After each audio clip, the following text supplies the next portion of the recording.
back at it with another one. Sorry for no uploads yesterday. It was really hectic. We did full 5-year service, 2 units with air filters, and an inspection all in one day, an hour away from the shop. So didn't really have time to record, but back at it again today, working on a Cummins Onan unit. So I'm just doing a quick inspection on it, making sure everything's in good health, and going to the next one. So this little guy is a Cummins QSB 5, little 4-cylinder, nothing really fancy about it. It is turbocharged and intercooled. I already checked the coolant. It's way the fuck up there.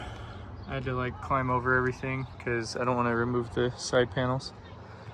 The bottle does have some in it. You just can't see it because it's fucking yellow.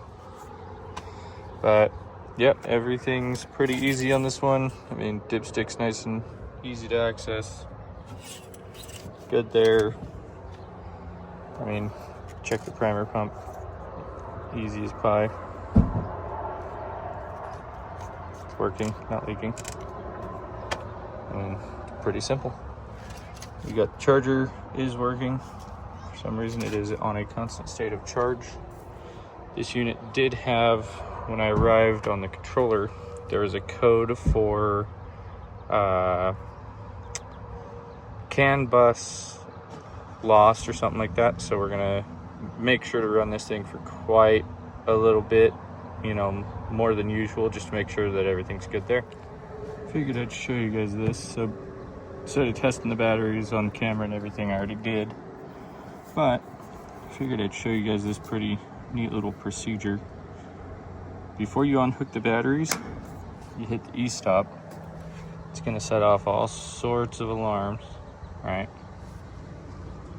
But you unhook your batteries, do your testing and everything, then you just come over here, you pull it back out, make sure you're not in auto. Alright, so you hit the stop, and then hold to reset. Goes away, says it's ready. That's it.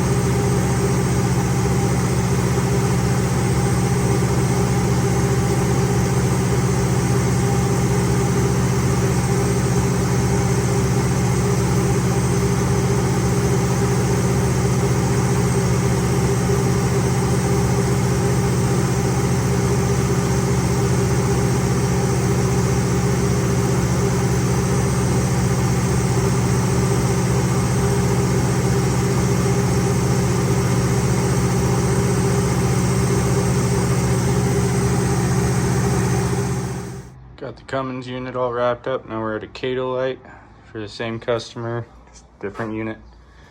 Not a lot of footage of the Cummins, strictly because it was on the property of a park and there was a lot of people everywhere, always screaming, all of them. So what we're gonna do is, this one's just an inspection. There's literally nothing else associated with it.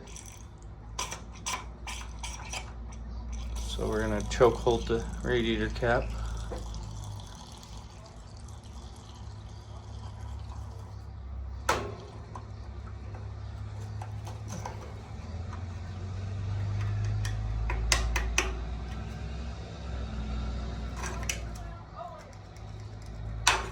Springs good, seals look good. Got plenty in there, right up to the neck, so.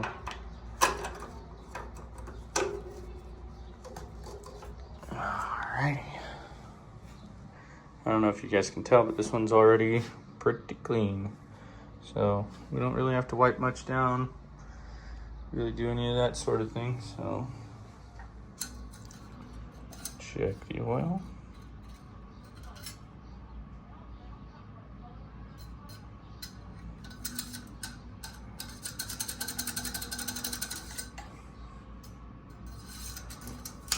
So to properly document our battery, we usually shut off the breaker to the chargers. This one's on an outlet.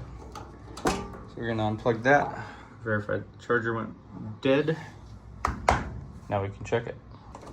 So, hooking my battery tester up, I think my tester went out because if we go here and just cycle through, it was at 1 volt, now it's at 13. It is 925 CCA battery.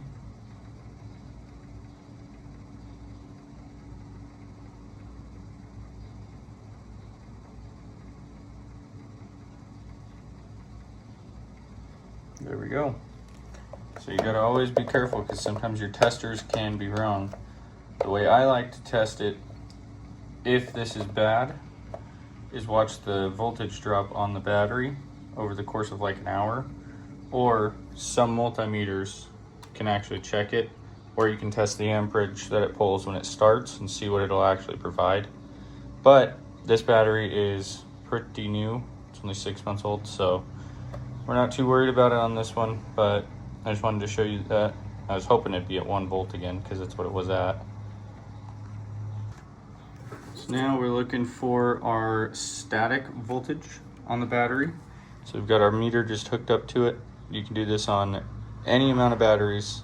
You just find the correct battery. So if it's 24 volt, you have the negative on one battery, the positive on the other. If it's 2 batteries, you can just test it on one if they're hooked in parallel.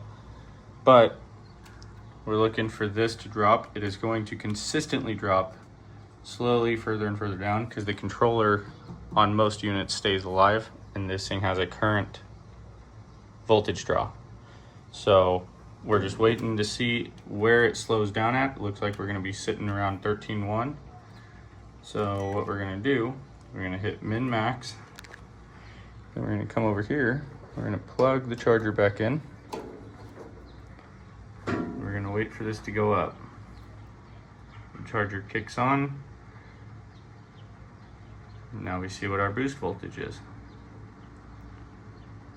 Tell you what voltage your charger is providing. It will not show you the current your charger is providing, just the voltage.